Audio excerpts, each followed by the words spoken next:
Welcome to the Pharmacy Leaders Podcast with your host, Tony Guerra. The Pharmacy Leaders Podcast is a member of the Pharmacy Podcast Network, with interviews and advice on building your professional network, brand, and a purposeful second income from students, residents, and innovative professionals. Welcome to the Pharmacy Leaders Podcast. Matt and Nikki Javit are currently traveling the world full-time, just a single backpack each after leaving the U.S. in February 2017.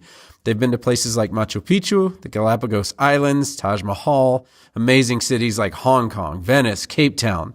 During their travels, they find creative ways to keep down costs, get involved in the communities, and network with locals while having a great time. Before they left to travel full-time, they loved their careers in Indianapolis, Indiana, where Nikki was a clinical pharmacist and Matt was a technology service sales professional. They loved hanging out with friends, spending quality time with family, and volunteering in the community, but they also loved to travel. So after dreaming about it for several years, they decided to take a leap of faith. So welcome to the Pharmacy Leaders Podcast. Excellent. Thank you so much, Tony. We're so happy to be here, Nikki and I, and we look forward to this conversation. Great. Okay, well, let's, I always say entrepreneurial road, but let's talk about your travel road. So everyone's travel road is a little different. My wife loves to go different places, different times. Tell us a little bit about your road in your own words, how you got to that day in February 2017 where you left the U.S. Yeah, it was one of those things where Nikki and I came from different backgrounds of travel. I didn't travel much as a child. My form of traveling came when we would move a lot. My father was in the Navy. I lived in 10 states, so I moved a lot I traveled a lot that way. Where Nikki was more, her family would take some summer vacations. She had been to a few islands during her youth. But in our 20s, we didn't travel that much as a married couple. We're going on 13 years of marriage now. And but when I got to about my mid 30s, based on the profession I was in, I was lucky and I worked hard enough to win a few sales incentive awards that took us to parts of the world because I worked for an international company, and we celebrated those in places like Istanbul, Turkey, Chiang Mai, Thailand, Cape Town, South Africa. Whoa. And Goa, India. So we had a chance to see the world that way. And then once we got a taste of travel together in those foreign lands, we would always come back changed and just enlightened and motivated. And so we began to start using our vacations to go to exotic locations like the country of Panama and Rio and Croatia and Greece. And so we did these things with our vacation time and saving that way.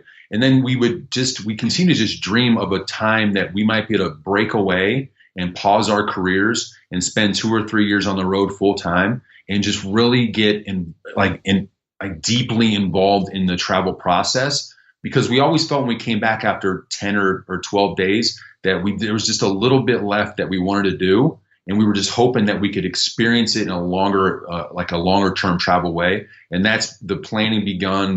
The goal setting was there, and then we just began to save like crazy to make it happen. Okay, well, let's actually talk about service, because you were both in service industries and pharmacy, and you're in the service of treating patients, helping patients, and certainly, Matt, you were a service sales professional. So what I want to know is how have you combined your passion for service, for helping other people, with travel? Because you're not sitting on a cruise ship out on a deck, having people serve you. You're really becoming part of the communities. I've seen some of your podcasts and some of your blog posts. So how does service fit into everything?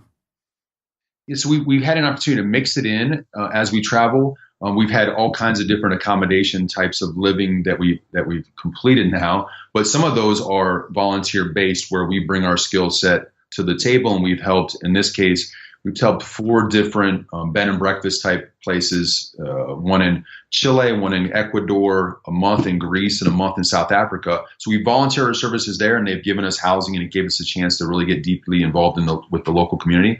And then we've also volunteered at orphanages and given time and money back that way along the road, and used different social platforms to connect with people in places like Ayacucho, Peru, and Kerala, India, and George, South Africa, to kind of meet locals that are driving passionate organizations that are working with the youth, and volunteered there to kind of help their cause and kind of bring back a message home to people that want to help as well and do some of the things that we're doing. So we've done that as well. And Nikki has been amazing. What's funny is I love being around older people. And as we get a chance to interact with some of the older people and they find out Nikki's a clinical pharmacist, they just they drill her with questions. And it's great for Nikki too, because she's got such a passion for medicine and pharmacy. And so she'll get a chance to look at their prescriptions, and they're like, whoa, what do you got? What do you want? Or what are you taking this for? So I get to sit there and listen to Nikki like dive deep into her passion of medicine. And it's a win-win. Yeah, I remember going to Ireland, and my wife and I are both pharmacists, and we went in and we would go into the bed and breakfast, and they're like, oh, you're both pharmacists. And then there's this pause, and then come the questions like, so my back was hurting me, and all this stuff. And so, we're able to help them in that way. But I guess what I was most curious about, and what I think the listeners are most curious about is, although as pharmacists, we make a lot of money, we don't necessarily have a ton of time off. But if we could get other time off, we'd probably have to lose a week or two of income. Can you walk me through some strategies for making travel much less expensive? I mean, for us to make it less expensive, so what Matt was talking about, when we do these volunteer things, one of the websites that we use is called Workaway. And so Workaway is basically an online service that you can use where you volunteer your time and whatever that may be. So it can be working at a bed and breakfast, or if you are a yoga instructor, you can work at a hotel, or you can work at some sort of yoga facility. And in exchange for signing up for these places, they'll give you a free place to stay. So, you can choose a place that would be fairly expensive that you may not have otherwise been able to afford, or just maybe a place that you want to go to and check it out. And they give you a free place to stay. And a lot of times when you go there, it'll be like, in addition to, they'll give you free coffee or free breakfast, free lunch. And then there's another website that we use. It's called trustedhousesitters.com. And what they do is you can do house sitting, and or in addition to house sitting while you're watching someone's house, sometimes they have pets. So it's like a pet sit / house sit. So again, with that being said, you're getting free accommodation. So you're watching someone's pet and you're getting a free place to stay while you are at the place where you're visiting. Yeah, Tony, we're doing that right now. We're actually in Zurich, Switzerland, where Zurich typically would be a city that we probably could not afford based on our current travel budget.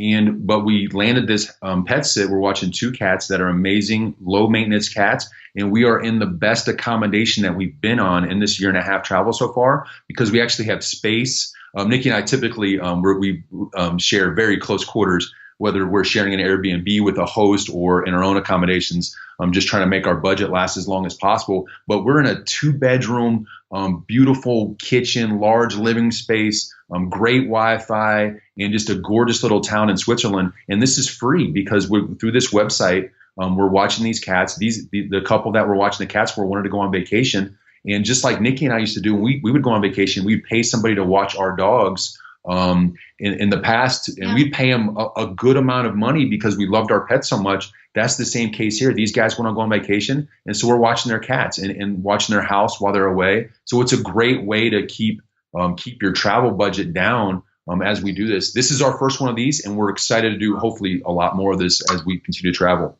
Yeah, tell me a little bit about how the website fits into this, so I know that you've got actually great search on your website where I can put in Workaway and I'll get the podcast episodes and blog posts that you did with Workaway. And then I can also do the same thing with Trusted House Sitter. How do you recommend that people start kind of looking into this using your passportjoy.com website? Yeah, Tony, thanks.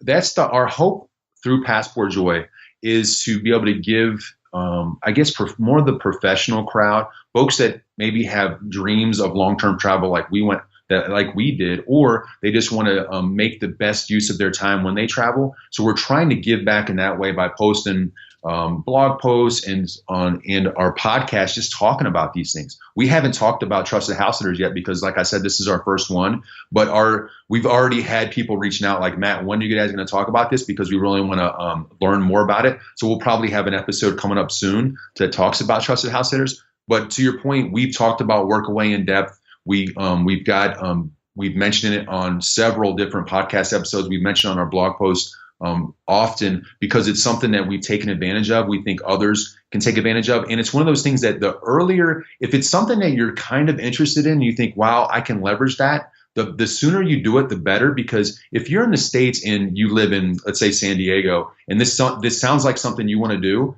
you could find probably a pretty good workaway in like Phoenix or Denver where you can still do this. You can still give your skills for maybe 4 to 7 days and help somebody else run their business. And then you can begin to build your profile now. Or you can do a house sit or a pet sit near you as well. It could even be your same city. If you're in Chicago and you just want to pet sit for somebody else for the weekend or for 4 or 5 days, you could do a pet sit and you start to build your profile so you look a certain way. It's just like anything. If you got a great LinkedIn profile or any social media, you just want to build that so you look trusted and presentable. And then so when it's the whole thing. You got to sell yourself in order to win these things. And the more information you can put out there and the more reviews they do on you, because you get reviews after you complete these. And if you get positive reviews, then more people are going to trust you to come into their home or come into their business to help them.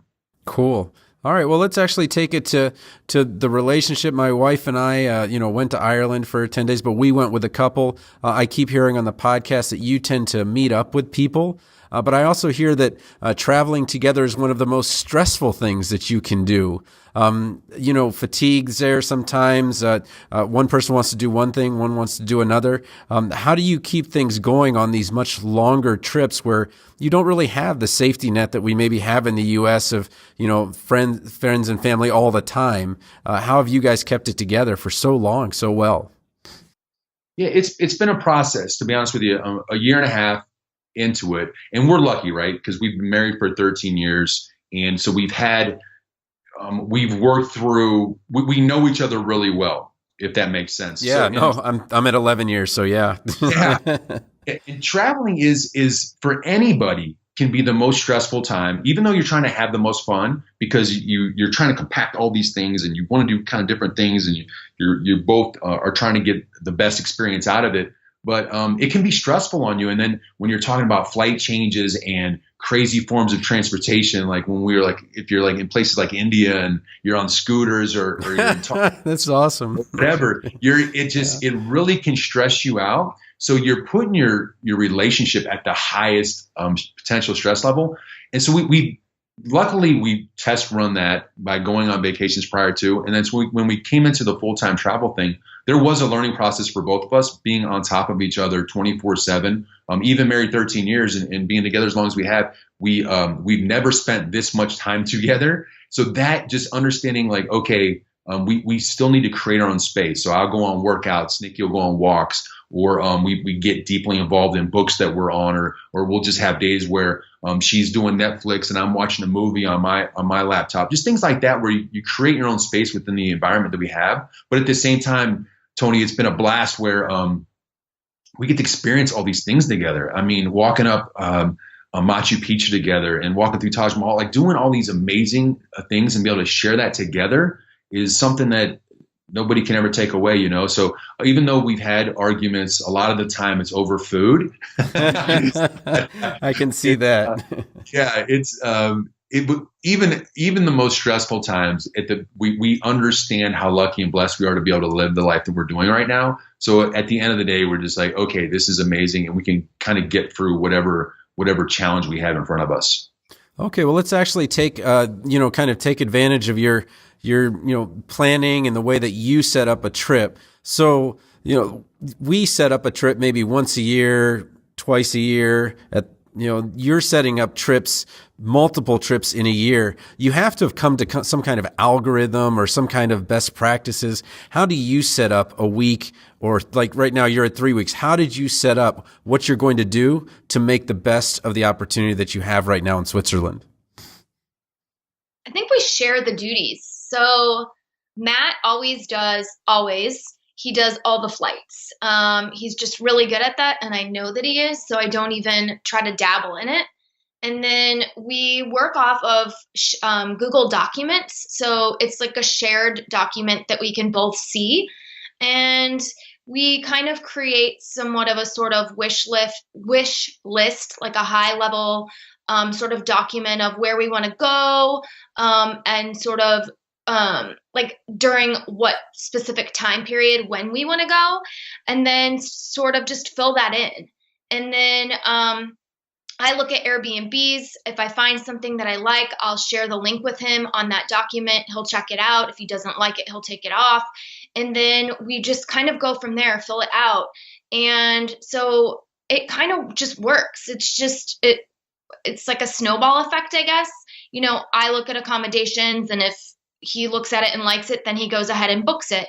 He always does the flights. And then, as far as itineraries go, we never really set one, and I like to actually bring this up because I would freak out. I would freak out. I can't, and that's how, and I love that about both of us, is that although I'm super type A about certain things in my life, I'm not type A about that. It actually seems very daunting to me to have to adhere to this strict regimented sort of schedule. And the thing that I think that actually works for what we're specifically for what we're doing, with long-term travel is that, when you go on shorter vacations, you always feel so super stressed to have to, do this bucket list of things, or, person A told me that I should go here. All my friends back at home said, oh, you're going to Paris. You need to see the Eiffel Tower, and you need to go to this museum and whatever. And you only have 10 days to get it done. And out of those 10 days, 2 of them are,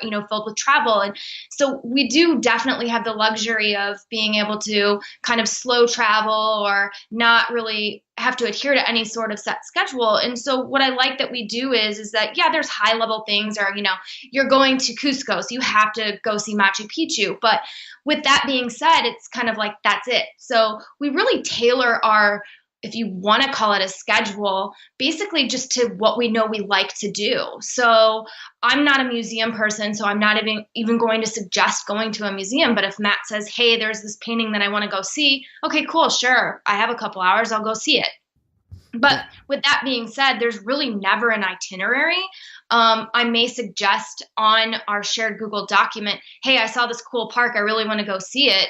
But we may never even get to it. So I never feel pressure or stress to have to go see anything. And if I just feel super tired one day, or if I want to just hang out at the beach or read a book, I do it because this is my travel years, and I'm just going to fill it with stuff that I want to do. So it works. No, that's awesome. I didn't see the Giant's Causeway because when I listened to your episode, I think you said something like, I was tired after 10 days in Sicily and 8 days in Ireland. And I'm like, cry me a river, it's like, but I remember, here we are on, we only have 10 days in Ireland, and I'm like, I'm taking the days off. I'm not going to the Giant's Causeway. I'm just going to chill out. And I took the day off, just walked, maybe did a 4-mile run back and forth to a castle or something like that. But so I definitely got you there. And there's one other thing that I really loved about your website, and you don't have to go through all of them, but you have a section of travel tools. And one of the ones that kind of popped out at me that I didn't really think of was the wedding rings, or the travel wedding rings, where why are you bringing your real wedding ring to another country where, you could possibly lose it? Can you tell me maybe about some of the things that you've put on there, or is everything on there because something happened? You're like, oh, here's another hack, and talk through the travel tools. So we've talked a little bit itinerary. Now, what are the things we need to bring and make sure that maybe we leave at home? Yeah, for sure. I mean, specifically about the jewelry, it's just from our past experiences. Believe me, I miss my wedding ring a lot, but I just know that from the wear and tear, going to beaches, I don't want to have to worry about losing it. I don't honestly want to become a target in some of the countries that we're going to by wearing my diamonds. And so we just made the decision, since we're traveling for such a long time, that prior to us leaving, for our valuables, what I did is we have a lockbox in our bank. And so what we did is we removed all of our very valuable stuff from our home and we put that in our bank lockbox. So it's locked away, don't have to worry about it. And that was that. And I just said, I'm going to see it when I come home. And we bought these silicone wedding rings and they're amazing. And, you don't have to worry about if you're doing some sort of outdoor adventure, ripping your finger off. Yeah, no kidding. Like that. But the reality though, Tony, is I've kept my same $5 Amazon ring that we got when I left. Nikki has since upgraded to she got a ring from Lisbon that was €3. Yeah.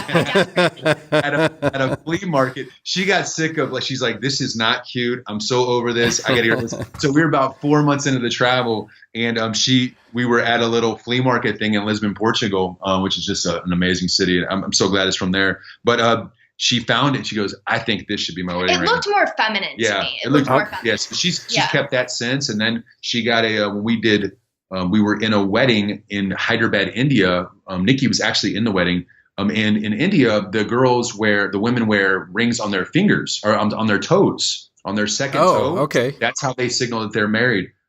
So the ladies the lady we were staying with, the family we were staying with, they were like, Nikki, you need to get wedding rings on your toes. So they took us out. They actually bought, I don't know. It wasn't super expensive, but they got Nikki rings for her toes so she could symbolize that she was married. So now she still has those rings as well. And I think she wears one of them on her finger. Yeah. But yeah, so those are kind of like the things that have kind of happened along the way. And some of those tools, like you mentioned, a lot of them are like technology based, things that have just made our lives easy and secure. And how do you get Wi-Fi? I guess is the one thing. Like that was always a thing with us. Is like, does this restaurant have Wi-Fi before we would even go into it in Ireland? But you have some hacks on there, ExpressVPN and Google Fi. Yeah. So when it comes to Wi-Fi, yeah, Google Fi has been we got the phone. I got the Google Pixel before we left because I did my research on Project Fi. And it's been amazing. It's actually even gotten better since we've been away because the phone itself, it gives you a ton of data each month. And then I can use it as a hotspot. And it's available in, I think, over 135 countries worldwide. So we've only had Vietnam doesn't partner with the Google. So there we're strictly on the Wi-Fi that we can find in either our Airbnb or the restaurants we're at. And there was a small spot. We spent a week in Jammu, India, which is a really highly secure city in Jammu. It's near Pakistan. So they didn't, for whatever reason, the phone didn't work there. But everywhere else around the world, it works. And the plan is cheap. And it's great in the States. So I'll probably keep it when I come back. But yeah, so Project Fi is a good one. And then ExpressVPN, like you're saying, just to stay secure on the road. We're always doing VPN in the Airbnbs or cafes or restaurants. You just turn on the VPN really quickly and it makes the computer think that you're still in the States, because you can basically pick wherever virtual private network you want to tie into around the world. So we've used it to look like that we're in a different country when trying to book flights, because sometimes as the airlines look at IP addresses, they might change their flight price algorithm based on where you are. So we've used it that way. But I use it a ton, Tony, to watch American sports. That's probably the most reason I love it, and like to use it for like Netflix and things like that. Some countries, if they're not Netflix friendly, you got to look like you're in the States, and you can just use it that way to VPN in. It looks like you're in New York, and then you can watch your shows. Well, most specifically for online banking. Yeah, and then online banking too. So to be secure is the main thing. But then you're paying, like we've got Netflix. I think we've got Amazon Prime, so we can watch those. Those are the only two TV shows we watch, but then, like for the World Cup, there was a lot of reasons that you can watch TV for free if you have things like that, and it's really cheap. And I think you got a link to those under travel tips for the Amazon Prime, or you had it for Amazon Prime Day. Yeah, absolutely. Yeah. And the tools breaks all that stuff down. And like I said, I'm not even sure we mentioned this. We only have one backpack a piece. It's a 46-liter backpack that we carry. So, and Tony, I'm a big dude. I'm 6'6". I saw size 15 shoes, and you're packing those. Yeah. So I've got 3 pairs of shoes total. One I obviously wear when we travel, but I got to fit 2 of those in the bag. And so we've had creative ways where, we don't have a lot of stuff with us, but we've got creative ways to kind of pack your bag tight. And the 46 liters on purpose, so you don't have to check. You don't have to check your luggage anywhere in the world. You basically just throw it in the top of the airplane there. And so we don't, because if we lost our bag, we'd be in a tough spot. So we always want to have our bag as close to us as possible. Awesome. Well, I've asked you a lot of questions. Is there something that you want to make sure that our listeners get? Maybe each of you say something that's, you feel is the most important that they would get from what your journey's, where your journey's taking you, basically in life and, physically and maybe, spiritually, emotionally, whatever. So for me, I think, first of all, the opportunity to do what we're doing is phenomenal. We understand how lucky we are. So if people out there are looking to have a dream like this of long-term travel, or they just want travel advice, please go to passportjoy.com. And that's where we share our stories on both the podcast and the post. But I think overall, if people have this thought process that travel is expensive, and my hope is that by us doing what we're doing, and Tony, to be very clear, that Nikki and I, we did enjoy the finer things in life. We did go on nice vacations and spend high dollar for hotels and things like that. But it doesn't have to be that way. And it took us basically getting outside of ourselves to understand that it's okay to spend $35 on an Airbnb, or we've had rooms at $10 a day that have been phenomenal. So I think you got to get out of this mindset that travel has to be expensive, especially today where you've got all this student loan debt, and becoming a pharmacist is not easy. It takes a lot of money. So you have to pay those things down, and you're trying to live your life and pay your bills. So you want to have great vacations, but you don't have to spend a ton of money to do it. So I think that's what we hope that we can kind of get through with our podcast and our forum, to let people know that it's okay to get out of yourself and have an amazing experience. Because the reality is, when you come back from that vacation, that time off, it's about being recharged and re-energized and maybe more creative on however that next Monday or Tuesday is going to be, when you have to step into the work environment again and get after it again. You know what I mean? Absolutely. I guess the only thing that I would comment on is before we left, a lot of people in my profession, although very supportive, like the hospital that I left, they were like, what can we do to make you stay? I completely understand that you want to go, but I guess they didn't really understand the concept of what I was doing. And I think, without, coining it anything other than, I guess, a gap year, Matt and I talk about this quite often is that, a lot of people think about gap years in terms of just the younger generation of taking a gap year. And the misconception of that is that a gap year is usually just a year. And so we've already been gone for, 17 months. And I think that maybe what we're doing is going to be in the future considered more common to be doing like we're doing at our age.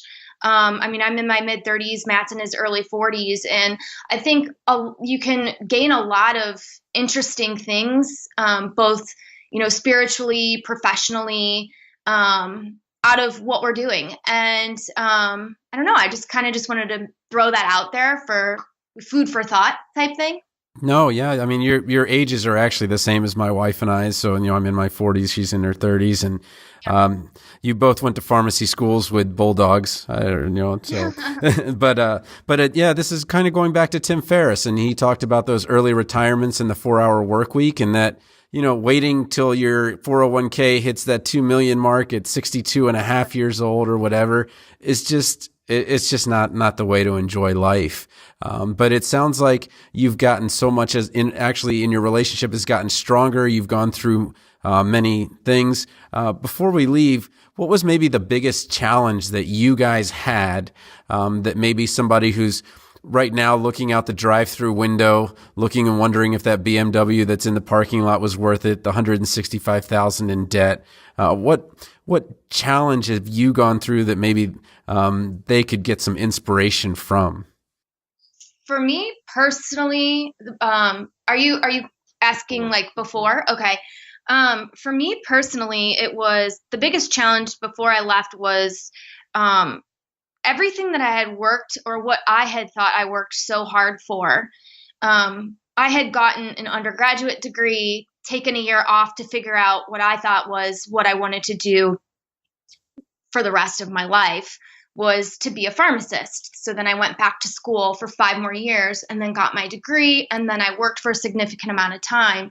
And then in what I thought in my head is that I was going to be walking away from all of that, everything that I had established, created for myself, all of my colleagues that I had so dearly loved working with. And then what were the repercussions of that? And what would people and my peers think about that?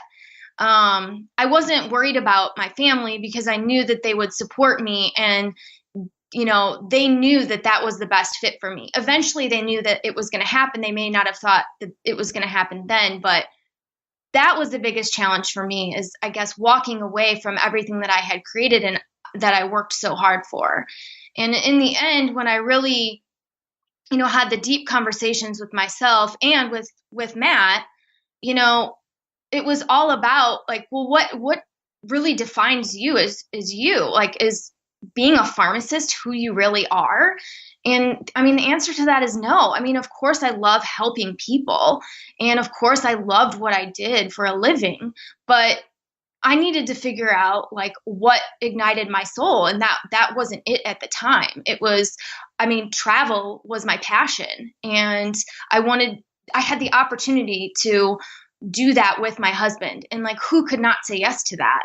So I would have been a fool to just say, well, sorry, I have a willing participant who wants to travel the world with me for a couple years, and we have the means to do this, and we worked our butts off to do this. And I think I should just stay back home right now and be a pharmacist, Yeah. So I really struggled with that, though, because at the time I thought, oh my gosh, what are people going to think of me? So, but yeah, I worked through that, and, with the help of Matt, So here I am now. Yeah, you've broken away from the golden handcuffs, and that's something that many, many pharmacists are really, really struggling. And it sounds like you've walked not away from something, but you've actually walked towards something better. You just didn't necessarily know exactly how to explain it to people, but now that you've walked to it, it sounds like it's so much better than what you would have been in. Yeah. And Matt, what about you? What was maybe your biggest challenge? Yeah, I think early on. So I know you've talked about it before. Is kind of the student loan debt and attacking that and understanding. I totally agree. Have a plan. Understand how to attack it. Get rid of that as quickly as possible, because not only is it going to free you mentally, but frees you financially, and you can really start compounding your money as you're making money. So do that first, 100%. And then for me as a sales professional, there's always that next big deal. So for me to walk away from 9 years with the same company that I had a lot of success with, and I helped a lot of people get a lot of jobs, and just have deals in my pipeline that, man, next year is going to be a huge year, and every year is going to be a bigger year. And me and Nikki would have these conversations that I would just get these deals in my pipeline. I'm like, I can't walk away now. And just kind of getting away from that ego that we all think that we're so important, right? I talk about this often, the idea that everything matters, but nothing really matters. It's a thing that, like, things are really important in our lives, but at the end of the day, somebody else is going to step up, you know what I mean? And somebody else is going to do the job that you were doing, or have the type of level of focus that you had at one point, because they have different drivers in their life now. And it was kind of like just getting out of my own ego and just saying, okay, if I leave this, these people are going to be okay. They'll be fine. Somebody else will step up and be taken care of, and just kind of move it on with what our personal goals were. And those were the biggest challenges for me in the process. Well, your website says it, Passport Joy, and I can hear the joy in your voices. I can see that, it's just been life-changing for you. Well, thank you so much for being on the Pharmacy Leaders Podcast and sharing your story with us. Thanks for having us. Support for this episode comes from the audiobook Memorizing Pharmacology, a relaxed approach. With over 9,000 sales in the United States, United Kingdom, and Australia, it's the go-to resource to ease the pharmacology challenge. Available on Audible, iTunes, and Amazon.com, in print, ebook, and audiobook. Thank you for listening to the Pharmacy Leaders Podcast with your host, Tony Guerra. Be sure to share the show with the hashtag #PharmacyLeaders.